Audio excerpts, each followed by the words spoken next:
যেতিয়া সত্যজিৎ ৰায়ে শ্বুটিং কৰিছিল, সেই শ্বুটিং কৰাৰ পাছত সত্যজিৎ ৰায়ে ঘূৰি নিজৰ পত্নীক কৈছিল যে মই মোৰ জীৱনত যিখিনি কথা ক'বলৈ বিচাৰিছিলো গোটেই কথাখিনি মই এই চিনেমাখনৰ জৰিয়তে কৈ দিলো। কাইলৈ যদি মোৰ মৃত্যু হয় মোৰ কোনো আক্ষেপ নাথাকিব। আৰু ৩ মাহ পাছত এই চিনেমাখন মুক্তিৰ ৩ মাহ পাছত সত্যজিৎ ৰায়ৰ মৃত্যু হৈছিল। সত্যজিৎ ৰায়ে চিনেমাখনত আমাক কি ক'ব বিচাৰিছিল? সত্যজিৎ ৰায়ে আমাক চিনেমাখনত এই কথাই ক'ব খুজিছিল যে আমি যিমানেই বাহিৰলৈ নাযাওঁ কিয়, আমি যিমানেই বিশ্বমুখী নহওঁ কিয়, আমি যদি নিজৰ কৃপাৰ সৈতে সম্পৃক্ত হৈ থাকিব পাৰো, যান্ত্ৰিক জীৱনৰ মাজতো যদি আপোনাৰ পাছত লুকাই থকা মানুহজনক আমি জীয়াই ৰাখিব পাৰো, এতিয়া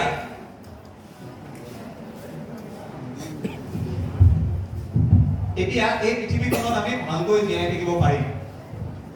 মই এইভাবে আজি সত্যজিৎ ৰায়ৰ কথাৰে আৰম্ভ কৰিছো, কাৰণ আজি মই যি সময়ত ইয়াতে কথা কৈ আছো, আজি ৰাতিপুৱাৰে পৰা মই ৩-৪টা টেলিফোন পাইছো। টেলিফোন কেইটা কিয়? আজি অসমত হঠাৎ বিহাৰ দিৱস উদযাপন কৰিব বিচাৰিছে, তাক লৈ টক শ্ব' হৈছে, টক শ্ব'ৰ বাবে নিমন্ত্ৰণ দি মানুহে ফোন কৰিছে। মই আপোনালোকক আজি এইভাবে সত্যজিৎ ৰায়ৰ এই কাহিনীটো ক'বলৈ মন গ'ল, এই কাহিনীটো ক'বলৈ ইচ্ছা গ'ল। সত্যজিৎ ৰায়ৰ জীৱনৰ পৰা আমি যদি শিকিবলগীয়া কিবা কথা আছে, আমি যদি তেখেতৰ জীৱনৰ পৰা এই কেকৰখন চিনেমাৰ পৰা কিবা কথা শিকিবলগীয়া আছে, তেখেতৰ পথেৰ পাঁচালী আপোনালোকে ডাঙৰ হলে চাব বা পথেৰ পাঁচালী যদি চাইছে খুব ভাল কথা। তেখেতৰ ট্ৰিলজি, অপু ট্ৰিলজি যদি আপোনালোকে চাইছে খুব ভাল কথা।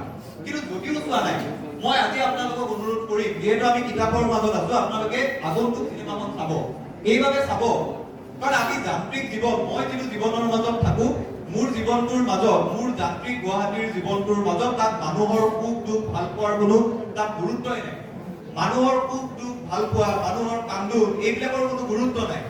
আমাৰ গোটেই যান্ত্ৰিক যিটো গুৱাহাটীৰ জীৱন, তাত আমি মানুহ কিবাকেহে হৈ আছো, উশাহটো লৈ আছো কাৰণে মানুহ হৈ আছো, মানুহৰ গুণ আমাৰ কমি কমি আহি আছে। কিন্তু আমি যদিহে এই চিনেমাখনৰ কথাখিনিয়ে উপলব্ধি কৰিব পাৰো, আমি যদি কৃপাৰ সৈতে সম্পৃক্ত হৈ থাকিব পাৰো, আমি যদি আমাৰ কৃপাদানৰ সৈতে সামুচি ধৰি থাকিব পাৰো, আমি কিন্তু আৰু বেছি দিন মানুহ হৈ থাকিব পাৰিম। গতিকে মই প্ৰথমতে আপোনালোকক আজি এইটোৱে অনুৰোধ কৰিম, মই ক'তো নাই কোৱা সত্যজিৎ ৰায়ৰ এই আগন্তুক চিনেমাখন আপোনালোকে চাব। দ্বিতীয় কথাটোলৈ আহো, গ্ৰন্থমেলা পতাটো কিয় কাম বুলি মই কৈছো। গ্ৰন্থমেলা পতাটো এইবাবেই কাম আজিৰ তাৰিখত আপুনি যদি পাণবজাৰলৈ যায়, মই একেবাৰে পাণবজাৰৰ কাষতে জীৱনৰ 7টা বছৰ পাৰ কৰিছো, মই পাণবজাৰৰ দোকানীখিনিৰ মনৰ খবৰটো গম পাওঁ।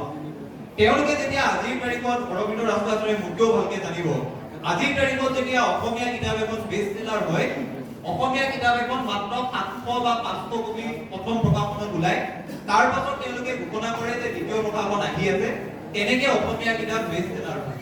কিতাপৰ কথা মই বাদ দিলো, কিতাপ বাৰু বৰ বেছি পৃষ্ঠা থাকে, কিতাপ পঢ়াটো কষ্টকৰ কাম বুলিয়ে মই বাদ দিলো। বাতৰি কাকত, অসমৰ আটাইতকৈ যিখন প্ৰচলিত বাতৰি কাকত, সেই বাতৰি কাকতখন কিমান কপি মানুহে পঢ়ে আপোনালোকে জানেনে? অসমৰ যিখন আটাইতকৈ বেছিকে চলা বাতৰি কাকত, সেই বাতৰি কাকতখন 1,20,000 কপি দিনটোত বিক্ৰী হলে তেওঁলোকে ভাবে যে এইবাৰ বাতৰি কাকতখন ভালকে চলিছে। অসমৰ জনসংখ্যা কিমান? 3,50,00,000। এইবাৰ যেতিয়া সেন্সাস হ'ব আৰু বেছি বৃদ্ধি পাব। 3,50,00,000 মানুহৰ ভিতৰত আমাৰ বাতৰি কাকত পঢ়ে 1,20,000 মানুহে।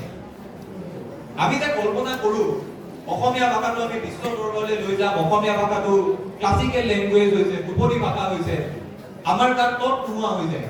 অসমীয়া ভাষাটো যেতিয়া আমাৰ ক্লাছিকেল লেংগুৱেজ হ'ল, তাৰ পাছত এনেকুৱা এটা পৰিস্থিতি অসমত সৃষ্টি হ'ল যে অসমীয়া ভাষাৰ অনুভৱ থকা সকলো বিপক্ষে।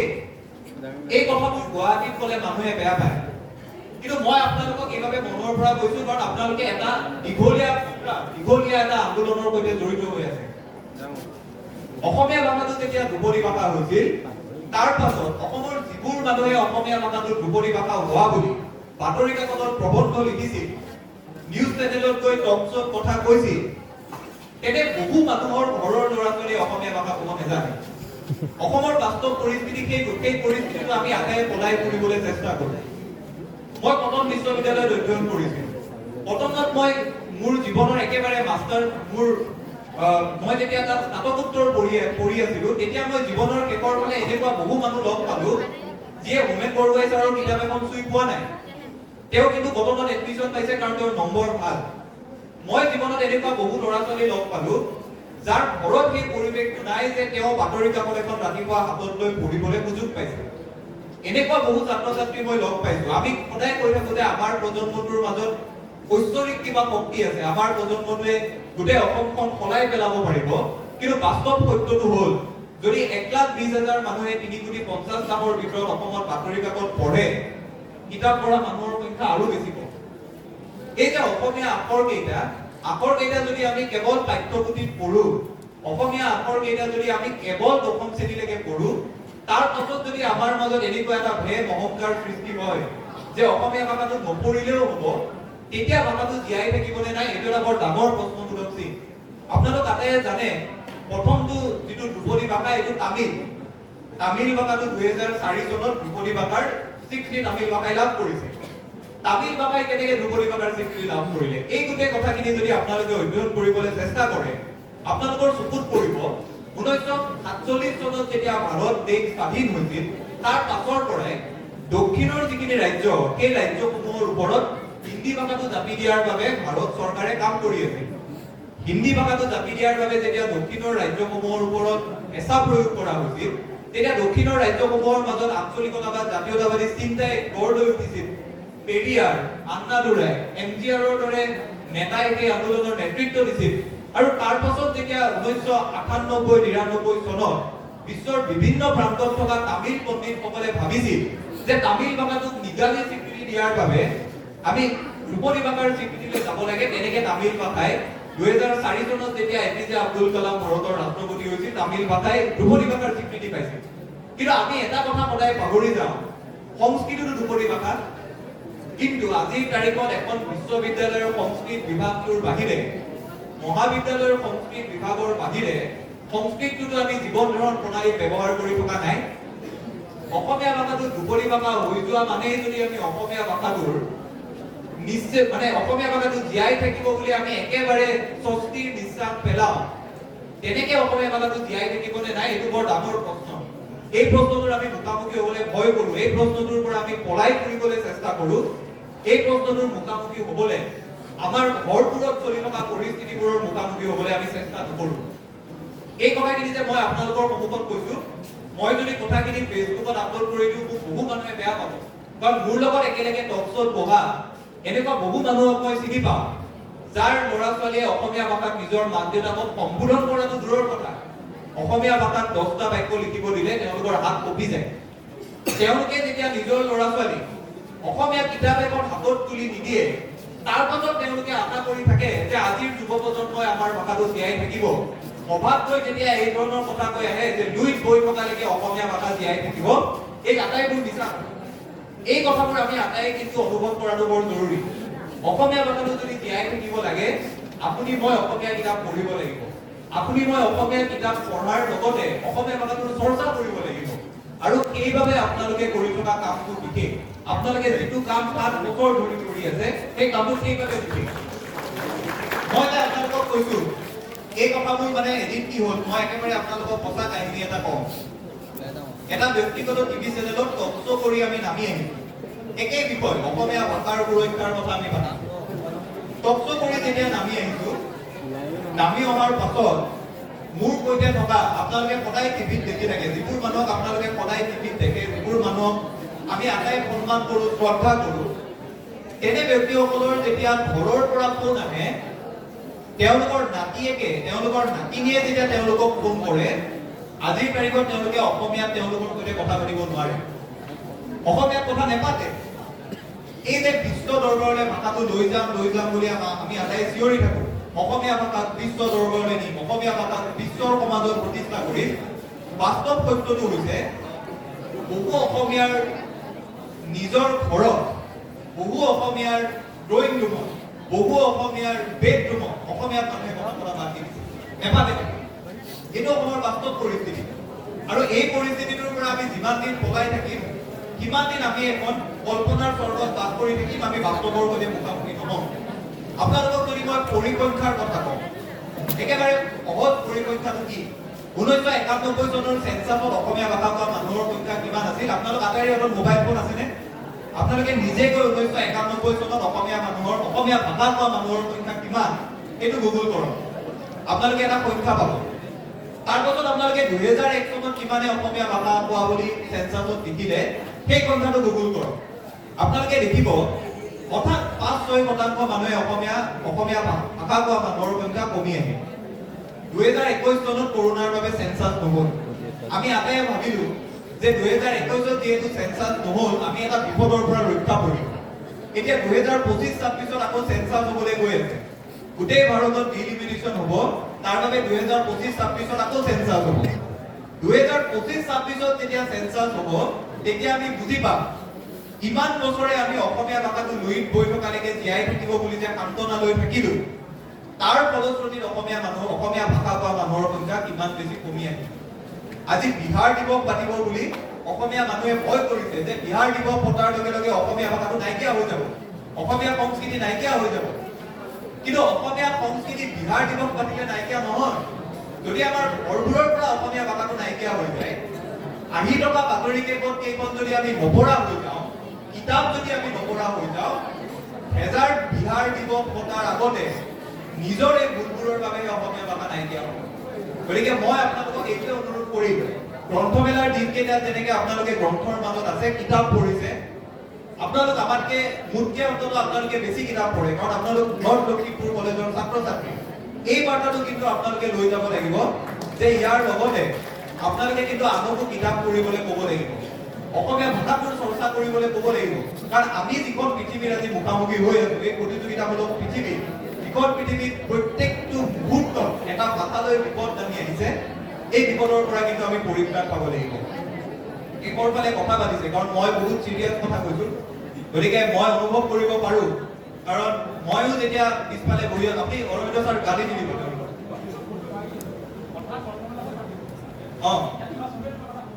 মই তেওঁলোকক মানে অকণমান তেওঁলোকে আমনি পাব পাৰে, কাৰণ এই চিৰিয়াছ কথাবোৰ শুনি বৰ ভাল নালাগে। গতিকে মই এইবাৰ তোমালোকে ভাল পোৱাকে কথা এটা কওঁ। ময়ো যদি তোমালোকৰ ঠাইত বহি থাকিলোহেঁতেন, ময়ো কথা পাতিলোহেঁতেন। গতিকে মই তোমালোকে ভাল পোৱাকে কথা এটা ক'বলৈ মোৰ মন গৈছে। তোমালোক আটাইয়ে জানা, আজিৰ তাৰিখত যদি বিশ্বত আমি আটাইতকৈ বেছি চৰ্চিত যিটো বিষয় এইবাৰ অসম বাজেটতো উল্লেখ কৰা হ'ল, সেই বিষয়টো কি? আজিৰ তাৰিখত বিশ্বত আটাইতকৈ বেছি ৰেভিনিউ বা যাক আমি কৈছো ৰাজহ আহৰণ কৰা বিভিন্ন দেশ আৰু বিশেষকৈ ভাৰতৰ উত্তৰ পূবত আটাইতকৈ বেছি ৰাজহ আহৰণ কৰা নতুন বস্তুটো কি? নতুন বস্তুটো হৈছে কনচাৰ্ট টুৰিজিম। অকণমান ভালকে যদি তোমালোকে মন কৰা, এইবাৰ যদি অসম বাজেটখন তোমালোকে পঢ়ি যোৱা, অসম বাজেটত এইবাৰ অসম চৰকাৰে এটা নতুন বিষয় উত্থাপন কৰিছে, বিষয়টো হ'ল কনচাৰ্ট টুৰিজিম। কনচাৰ্ট টুৰিজিম মানে কি? এই যে কেইদিনমান আগতে শ্বিলঙলৈ এখন আহিছিল, কেইদিনমান আগতে শ্বিলঙলৈ এড চিৰেন আহিছিল, এতিয়া গানছ এণ্ড ৰ'জেছ আহিব হেৰিলে মুম্বাইলে। এই গোটেই যিটো ব্যৱসায়, এই ব্যৱসায়টো হৈছে কনচাৰ্ট টুৰিজিম। এতিয়া মই তোমালোকক কেইটামান বাস্তৱ সত্য তোমালোকৰ সৈতে কনচাৰ্ট টুৰিজিমৰ কথা কৈ ভগাই ল'ব বিচাৰিছো। মই জানো তোমালোক যিহেতু আটাই পৰিশীলিত এটা পৰিৱেশৰ মাজত আছা, তোমালোকে মোৰ কথাখিনি উপলব্ধি কৰিব পাৰিবা।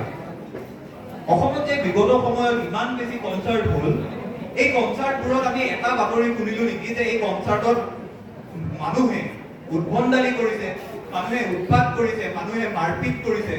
আমিতো এটাও বাতৰি শুনা নাই। ইমান দিনে যে অসমত কেইবাখনো কনচাৰ্ট হ'ল, শ্বিলঙত কেইবাখনো কনচাৰ্ট হ'ল, গুৱাহাটীত কেইবাখনো কনচাৰ্ট হ'ল, বিগত সময়ছোৱাত গুৱাহাটীত ঘৰে মানুহে 2-3খনকৈ কনচাৰ্ট হৈছে, কিন্তু আমি এটাও বাতৰি শুনা নাই যে তাত কোনোবা লৰাই গৈ উদ্ভণ্ডালি কৰিছে, মাৰপিট কৰিছে। কিন্তু কেইদিনমান পাছত অসমত বহাগ বিহু আৰম্ভ হ'ব। বহাগ বিহু আৰম্ভ হোৱাৰ পাছত আমি সদায় বাতৰিত এটা কথাই শুনিম যে অসমীয়া মানুহে গৈ উৎপাত কৰিলে।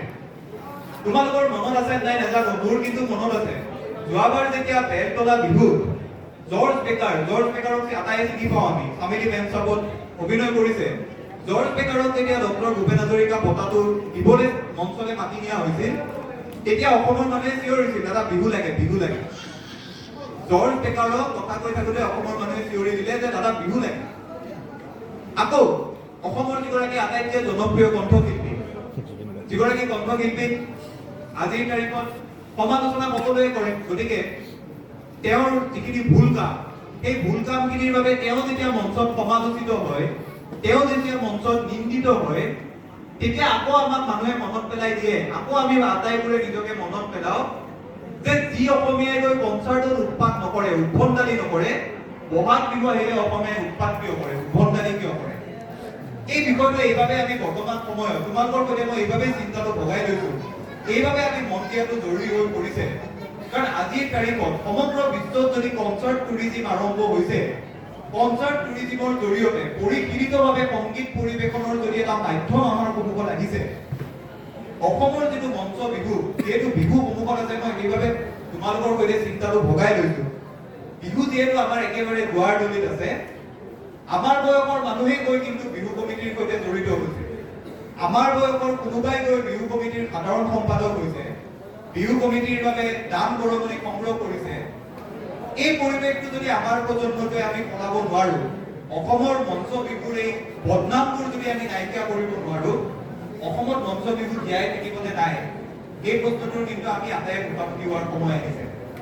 কাৰণ আজিৰ তাৰিখত যদি বাহিৰৰ পৰা পৰ্যটক এগৰাকী আহে, পৰ্যটকগৰাকীয়ে যদি কয় যে মই মঞ্চ বিহু চাবলৈ বিচাৰো, পৰ্যটকগৰাকীক যদি এখন মঞ্চ বিহুলৈ লৈ যোৱা হয়, তেওঁক সোমাই গৈ প্ৰথমতে ডাঙৰ ডাঙৰ কোম্পানীবোৰৰ বৰ্ডিং দেখিব। তাৰপাছত তেওঁ দেখিব আজিৰ সাংস্কৃতিক সন্ধিয়াৰ মুখ্য আকৰ্ষণ কোন। সাংস্কৃতিক সন্ধিয়াৰ মুখ্য আকৰ্ষণ গৰাকী যেতিয়া ৰাতি 1 বা 2 বজাত মঞ্চত উঠিব, তাৰপাছত তেওঁ দেখিব দৰ্শকৰ বোকাদাল। এই যিটো পৰিস্থিতি, এইটো অসমৰ বাস্তৱ পৰিস্থিতি। মই কোৱা কথাকেইটা যদি ভুল, আপোনালোকে যেতিয়া 1 মাহ বছৰত বিহু আৰম্ভ হ'ব, বিহুৰ সময়ত আপোনালোকে নিউজ চেনেলকেইটা চাই থাকিলে হ'ল, একেই পৰিস্থিতি। আৰু এই পৰিস্থিতি যে কেৱল গুৱাহাটীত হৈছে তেনে নহয়, এই পৰিস্থিতি অসমৰ প্ৰত্যেকটো প্ৰান্তত হৈছে। এই পৰিস্থিতিৰ পৰা যদি আমি মুক্তি পাব নোৱাৰো, এই পৰিস্থিতিৰ যদি অৱকাশ নঘটে, বিহুক আমি বিহু হিচাপে জীয়াই ৰাখিব পাৰিম নে নাই, এই বস্তুটোৰ কিন্তু আমি আটাই মোকাবিলা কৰিব লাগিব। গতিকে মই আপোনালোকক এইটো অনুৰোধ কৰিম, মই যিহেতু একেবাৰে বহাগ বিহুৰ সন্মুখত আপোনালোকৰ মাজলৈ আহিছো, আপোনালোকৰ মাজৰ যদি কোনোবা এই গোটেই পৰিস্থিতিটোৰ সৈতে জড়িত হয়, এই অনুষ্ঠানসমূহৰ সৈতে জড়িত হয়, এই অনুষ্ঠানসমূহ চাবলৈ যায়, এই অনুষ্ঠানসমূহৰ বিষয়ে আনক সজাগ কৰে, তেতিয়াহ'লে মই বিশ্বাস কৰোঁ এই সংস্কৃতিটো জীয়াই থাকিব। নহ'লে এটা সময়ত যিদৰে আমি বিভিন্ন জনগোষ্ঠীৰ বিভিন্ন সংস্কৃতি হেৰাই যোৱা দেখিছিলো, পশ্চিমীয়াকৰণ হোৱা দেখিছিলো, আৰু আটাইতকৈ এতিয়া ভয়টো হৈছে এতিয়াতো পশ্চিমীয়াকৰণ পাছত হয়, আগতে উত্তৰ ভাৰতীয়কৰণ হয়, আগতে ডেলিফিকেশ্যন হয়, তাৰ পাছত আজিকালি লণ্ডন আমেৰিকাৰ দৰে হয়। এতিয়াতো হোলী অসমীয়া মানুহে অসমীয়া মানুহৰ নিচিনা পালন নকৰে, হোলীত এতিয়া অসমীয়া মানুহে ৰেইন ডেন্স কৰিব লাগে, তেতিয়াহে হোলী পালন কৰা হয়। বিয়া যেতিয়া অসমীয়া মানুহে পাতে, মেহেন্দি নপাতিলে অসমীয়া মানুহৰ বিয়া শেষ নহয়। অসমীয়া মানুহে যেতিয়া আজিৰ তাৰিখত ধনতেৰা চাগে কোন নিকিনিলে অসমীয়া মানুহৰ ঘৰলৈ মংগল নাহে, এইটো বাস্তৱ পৰিস্থিতি। এই পৰিস্থিতিটোৰ পৰা যদি আমি উদ্ধাৰ পাব লাগে, এই যিটো অসমীয়া মানুহৰ মনত উত্তৰ ভাৰতীয়কৰণ হৈছে, উত্তৰ ভাৰতীয়কৰণৰ পৰা যদি অসমীয়া মানুহে মুক্তি পাব লাগে, আমাৰ প্ৰজন্মটোৱে কিন্তু কাম কৰিব লাগিব। এই যে উত্তৰ ভাৰতীয়কৰণৰ কথা কলো, এইভাবে মই উল্লেখ কৰিলো কাৰণ আজি আমি যিহেতু কিতাপৰ কথা পাতি আছো, এতিয়া মই আপোনালোকক এগৰাকী অসমীয়া মানুহে আৰম্ভ কৰা এখন আলোচনীলৈ লৈ যাব বিচাৰিছো।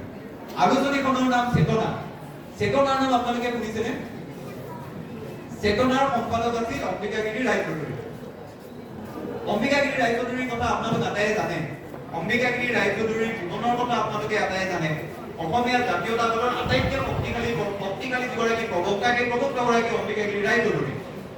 এতিয়া অম্বিকাগিৰি ৰায়চৌধুৰীৰ ৰাজনৈতিক কথাবোৰ আপোনালোক আটাইয়ে জানে, মই ৰাজনৈতিক কথাবোৰ ক'ব খোজা নাই, মঞ্চও নহয়। কিন্তু আজি যিহেতু আমি এখন গ্ৰন্থমেলাত আছো, অম্বিকাগিৰি ৰায়চৌধুৰীয়ে যেতিয়া চেতনা আলোচনীখন প্ৰকাশ কৰিম বুলি ভাবিলে, তেতিয়া আটাইতকৈ বেছি যিটো ডাঙৰ বস্তু তেওঁৰ সন্মুখত প্ৰয়োজন হৈ থিয় দিলে, সেই বস্তুটো আছিল এটা প্ৰেছ, এটা প্ৰিণ্টিং প্ৰেছ। কাইলৈ যদি মই এখন আলোচনী প্ৰকাশ কৰিম বুলি ভাবো, মই কি কৰিম? মোৰ ওচৰত থকা প্ৰেছ এটাত মই যোগাযোগ কৰিম, তাৰ পৰা মই আলোচনীখন প্ৰকাশ কৰিম। অম্বিকাগিৰি ৰায়চৌধুৰীয়ে ভাবিলে, মই যদিহে এখন আলোচনী প্ৰকাশ কৰো, মোৰ এটা নিজাকৈ প্ৰেছ থাকিব লাগিব, আৰু সেই প্ৰেছটো মই নিজাকৈ প্ৰতিষ্ঠা কৰিব লাগিব। তেতিয়া চেতনা প্ৰকাশ কৰাৰ আগত অম্বিকাগিৰি ৰায়চৌধুৰীয়ে অৰুণা নামৰ এটা প্ৰেছ স্থাপন কৰিলে। এই কথাটো এইবাবেই বৰ ডাঙৰ কথা, কাৰণ 1918-20 চনত অসমৰ এগৰাকী মানুহে গুৱাহাটীত এটা প্ৰেছ স্থাপন কৰাটো কিমান ডাঙৰ কথা আপোনালোক আটাই কল্পনা কৰি ল'ব পাৰে। মই এইভাবে অম্বিকাগিৰি ৰায়চৌধুৰীৰ প্ৰেছ স্থাপনৰ পৰা আৰম্ভ কৰিব বিচাৰিছো। আমি যে অসমীয়া মানুহে জাতীয়তাবাদৰ কথা কৈ থাকো, ময়ো বিভিন্ন সময়ত কওঁ, আপোনালোক আটাই জাতীয়তাবাদী চিন্তাটোৰ সৈতে বিভিন্ন সময়ত নিজকে বুজাবলৈ চেষ্টা কৰে। আমি সদায় ৰাজনৈতিক জাতীয়তাবাদৰ কথা কওঁ, কিন্তু আমাৰ আটাইতকৈ যিগৰাকী ডাঙৰ প্ৰবক্তা অম্বিকাগিৰি ৰায়চৌধুৰী, এই অম্বিকাগিৰি ৰায়চৌধুৰীয়ে যেতিয়া নিজে এখন আলোচনী প্ৰকাশ কৰিবলৈ আগবাঢ়ি তেওঁ কিন্তু নিজে প্ৰেছটো স্থাপন কৰি ল'লে, মানে তেতিয়াই তেওঁ অৰ্থনৈতিক জাতীয়তাবাদৰ কাম কাজখিনিও আৰম্ভ কৰিলে। এতিয়া প্ৰেছ স্থাপন হ'ল, আলোচনী প্ৰকাশ কৰিব লাগে, আলোচনী প্ৰকাশ কৰিবলৈ কি প্ৰয়োজন হ'ল? চিয়াহীৰ প্ৰয়োজন হ'ল। চিয়াহীটো এতিয়া অম্বিকাগিৰি ৰায়চৌধুৰীয়ে বাহিৰৰ পৰা নিকিনে, তেতিয়া তেওঁ মায়াবিনী কেমিকেল ৱৰ্ক স্থাপন কৰিলে। মানে কল্পনা কৰক, এগৰাকী ব্যক্তিয়ে এখন আলোচনী প্ৰকাশ কৰিব, আলোচনীখন তেওঁ বেলেগ এটা প্ৰেছৰ পৰা প্ৰকাশ কৰিব পাৰে, তেওঁ নাই কৰা, তেওঁ নিজাকে প্ৰেছ স্থাপন কৰিছে। প্ৰেছৰ বাবে চিয়াহীৰ দৰকাৰ হৈছে, নিজে চিয়াহী তৈয়াৰ কৰিছে, সেই চিয়াহীৰে তেওঁ আলোচনী প্ৰকাশ কৰিছে। এতিয়া চেতনাৰ প্ৰথম সংখ্যাটোলে মই আপোনালোকক লৈ যাওঁ। এই বৰ গুৰুত্বপূৰ্ণ সংখ্যা। এই সংখ্যাটো আপোনালোকে যেতিয়া পঢ়িব, তাত অম্বিকাগিৰি ৰায়চৌধুৰীয়ে কি কথা কৈছে? তাত অম্বিকাগিৰি ৰায়চৌধুৰীয়ে স্পষ্টকে কৈছে, চেতনাৰ কাম কি হ'ব? চেতনাৰ কাম হ'ব এই